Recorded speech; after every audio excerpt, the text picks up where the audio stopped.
Thank you very much. I'll wait for the buzz to die down a little. Now, those of you who aren't done with the survey, please continue with it and then discreetly come forward and place the survey in front while we continue with part 2. My name is Dr. Tan. I'm the head of the Center for E-Learning. I'm here with a couple of members of my team who will help out if you need some technical support later on. Over on this side is Casey. Where is Farid? Farid is over at the back. And Kartini, where are you? Okay, over there. And up in front, I have Fana. Okay. Now, what we're going to try to do in about half an hour, just a very short half an hour, is model the use of two social networking tools, social media tools, in a large classroom context. Okay. And the two tools that we hope to model today, the strategies of using them, are Facebook and Twitter. Now, why Facebook and Twitter? Now, obviously, I think most of you, we'll find out soon how many of you are actually on Facebook and Twitter, but my best guess is I can throw a stone at somebody and most likely you'll be a user of Facebook, correct? Yeah? And Facebook and Twitter have been used a lot in your social lives. At the last session that I conducted for the BA-BSc folks, I noticed somebody, say, hey, come, let's take a photograph, and then they did this, snap a photograph, and say, what are you going to do with that? Post it on Facebook. Yeah? What some of you do is when you go out and eat, you photograph your food, and you post it on Facebook, correct? Yeah? The news of the NS boy not carrying his backpack, giving his backpack to the maid, that news spread on, first on Facebook. Yeah? Locally also, what rose to prominence is the use of Facebook and Twitter for our recent Singapore elections, right? If you look more internationally, both these social media tools have been used to organize uprisings by people in other countries against unjust governments. What also happened fairly recently in Christchurch, New Zealand, after the earthquake, as well as in Japan, Twitter in particular was used for life-saving efforts. Yeah? Now, Twitter and Facebook are used for so many things. If I were to ask you, do we use these tools at all in education? You will get near silence. We hardly ever use these two very popular tools, which are already seeped in our lives, in the classroom, or for teaching or learning related purposes outside the classroom. Okay? Now, in most classes, in schools or here in NIE, you'll be told, put your laptop away, put your phone on silent or keep it in your pockets. For this session today, we're telling you take them out. Okay, make sure you're online. And we're going to actually conduct a poll right now. So, if you have already visited our CEL page, we actually have a survey there for you. Okay? It's the very first question there. As teachers, would you friend your students on Facebook? Okay, we're going to get a mix of yes, no, and that kind of thing. Okay? We're going to ask you in a survey, if you were to click on that link, what you will see is this survey. It's a simple yes-no poll. Okay? So whether you're on your mobile phone or on your laptop, please take this poll and we'll show you the results immediately. Please do that now. If you need technical assistance, please put up your hands and then my team members will walk over to you. Remember, to take this survey, you will have to like the CEL webpage, CEL Facebook page. Okay, so far, the majority have said no, as you can see on screen. We are still collecting the results.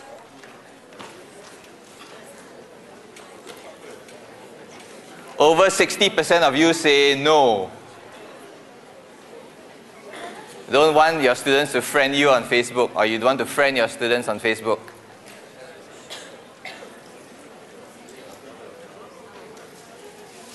Okay, we'll continue collecting this data. Okay, now that percentage has gone up to 67% of you say no.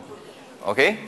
Now, the reason why we're doing this could be because, let's say it's in a lecture kind of format. we actually want to discuss this issue, whether whether you as teachers should be friending your students on Facebook.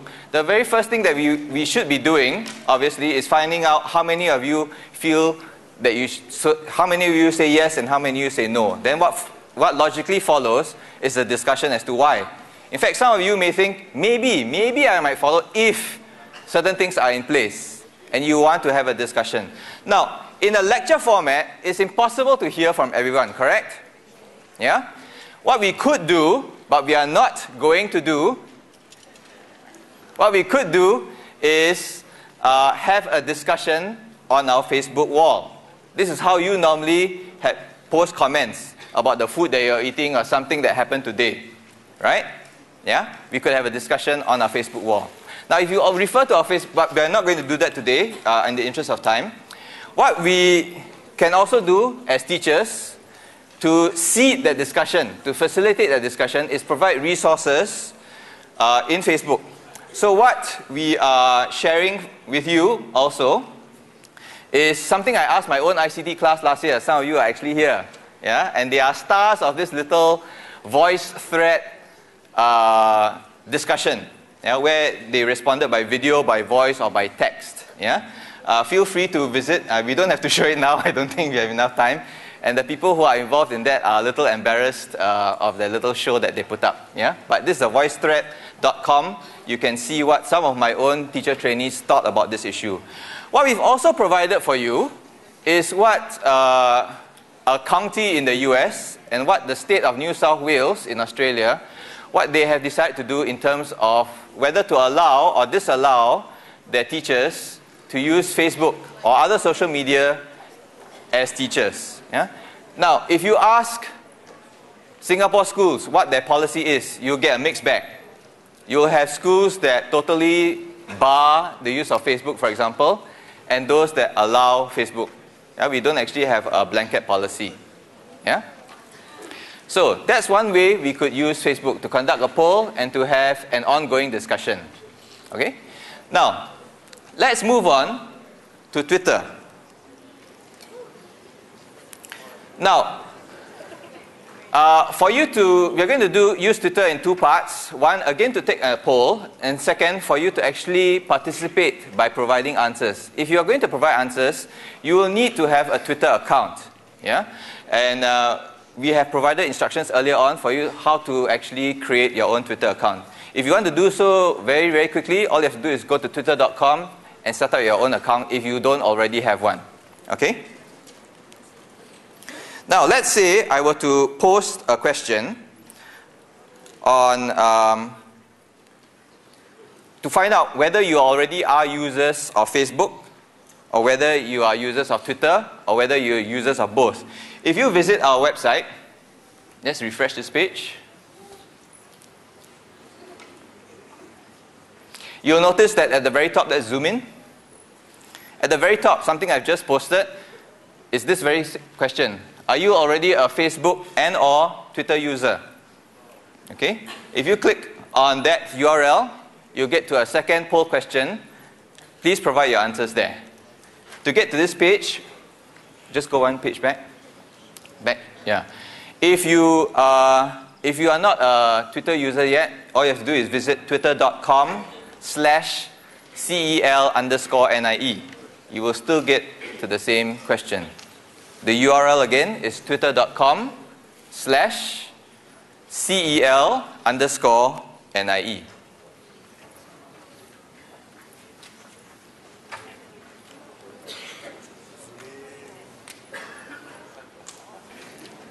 The survey question, the poll is shown,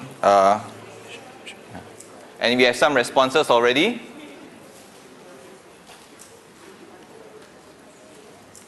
The majority of you are both Twitter and Facebook users.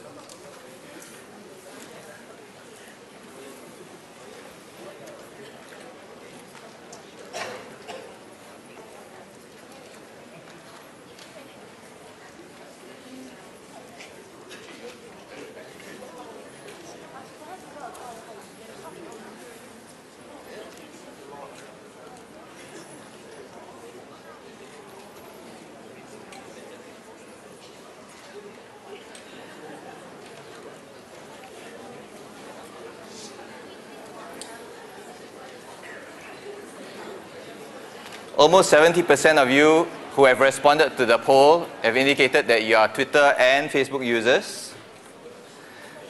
Okay, we'll let this poll carry on while we move on to the next bit. Now, what we've done is model, again, a similar strategy as Facebook. Yeah? We can use Twitter to conduct a poll of our audience. Yeah? Now, let's say we want to get you more involved now. We're going to ask you to tweet some responses. So Fana, if you can bring up the VNC and show my phone. Now, let's say I were to ask you a question. How might you, sorry, there's a spelling error here. How might you use Facebook or Twitter in your classroom? Okay? If I were to send this and you were to respond to this on Twitter, you will need to use something called a hashtag. Yeah? The hashtag, as you can see, is at the hex sign and NIECEL.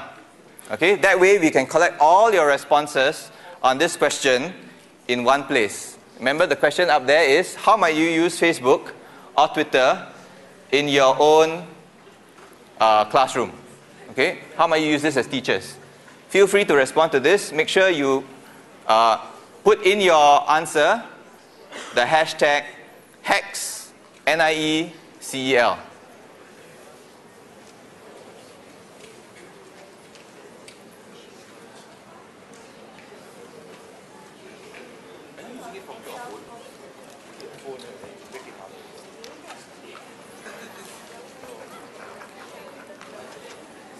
You want to show the results on the search. Now from the survey, from the poll, we realized that most of you are not Twitter users. But those of you who are already on Twitter, you are free to suggest what you might be able to do. As you can see up here, we have two other responses already. One has got to do with polls. Actually, both have got to do with polls.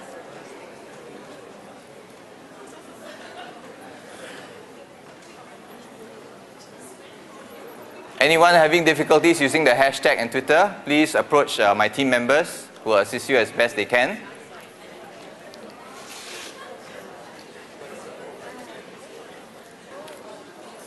Now, if you can't think of how you might use Twitter or Facebook, let me ask you one more question.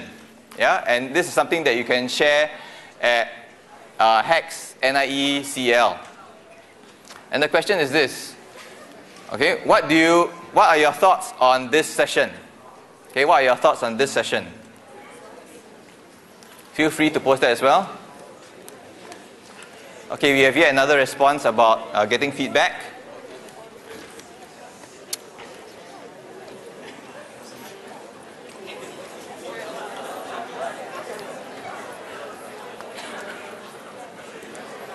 I love ICT. I do too. Now, that isn't a particularly nasty response, but what I was actually anticipating that will happen is that when you open up a discussion like that, and you are limited only to 140 characters, if you open this up to your own students, invariably you will have those who don't necessarily follow the rules. Yeah? There can be irrelevant content, there can be nasty content. What happened at the previous session is one person decided to share someone else's phone number for everyone to see. Okay? Now, this actually is a very good opportunity. It is a teaching moment for you as the teacher to point out, to model first proper strategies of using social media tools. Okay? Now, some schools are very afraid to use these social media tools simply because they worry that there will be greater incidences of misuse of the tool or even things like cyberbullying. I'm of the opinion that you use this as an opportunity to bring up teaching moments. Yeah? Okay? No doubt you will have your classroom rules and routines in place. But when you open up such an avenue for your students to use, invariably some of them might misbehave. Okay? And this is actually an opportunity to, okay? This is an opportunity for you to bring up cyber wellness issues. I'm going to put one more item into the pot.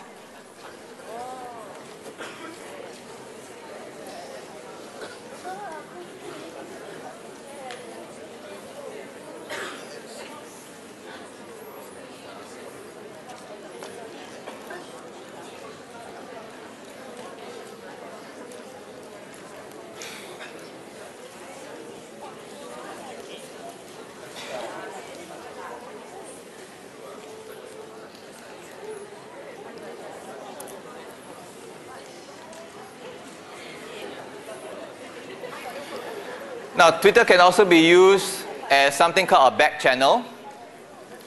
In a large, hello? If I could have everyone's attention, please.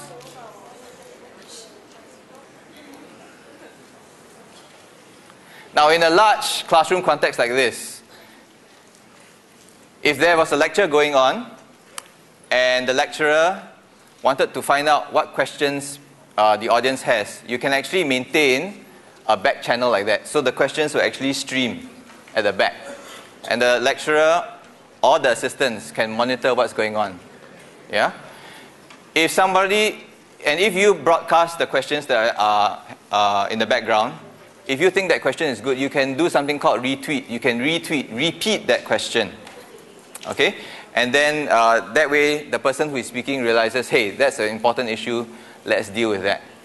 The other thing that you can also do in Twitter, and is used by people who use Twitter as a personal learning network, is to provide resources there, URLs which are shortened.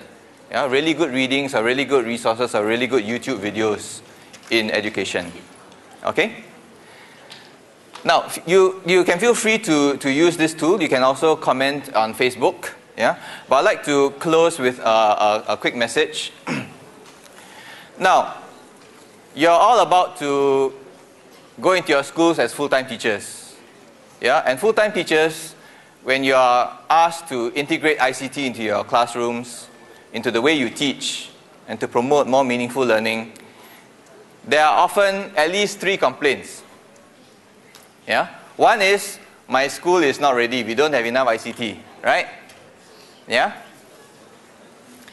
The other is that there are policies that in your school that don't allow you to use the tools that you would like to use. Example, Twitter or Facebook.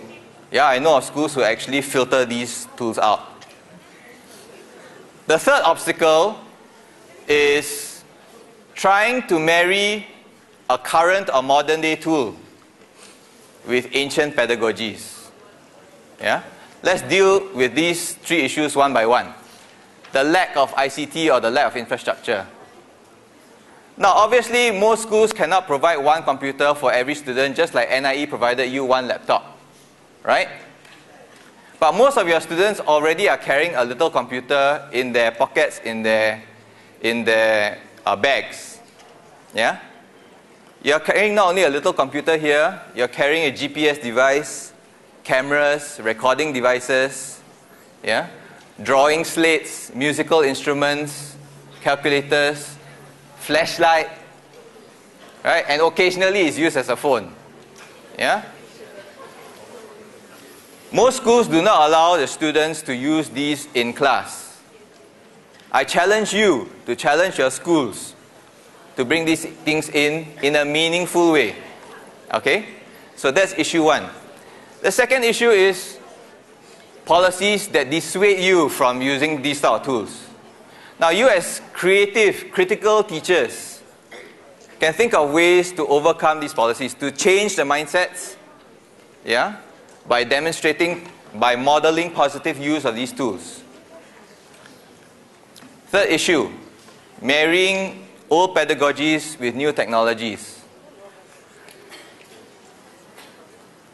If you want to bring in social media like Facebook and Twitter, you cannot rely on the same kind of tired old pedagogies. To give you a slightly more specific example, most of the times when we teach, what is the core is the content. Any socialization, if it takes place at all, is the periphery. If you want to use social media in your teaching effectively, socialization has to be the core. The content is what revolves around the core. If you notice what we did at the very beginning, in fact, in both sessions, I did not deliver any content to you. I tried to get you to participate first by polls or by asking your opinion. Okay? It is a socialization that comes first. It's the content that's almost secondary. You get to the content by the socialization. That's how the basic pedagogy must change if you want to use social media effectively. Okay? Now, what we've modeled today are just a few large class strategies. You will be faced with smaller groups, more intimate groups. Yeah? And you need to actually think of other strategies to bring in these social media tools that your students and you yourselves already are using. Yeah? So it leaves me to say congratulations on experiencing what NIE has to offer you. Take the best of what NIE has offered you to your schools. Leave behind what you think is not so relevant. Yeah? And I wish you all the best in your careers as full-time teachers.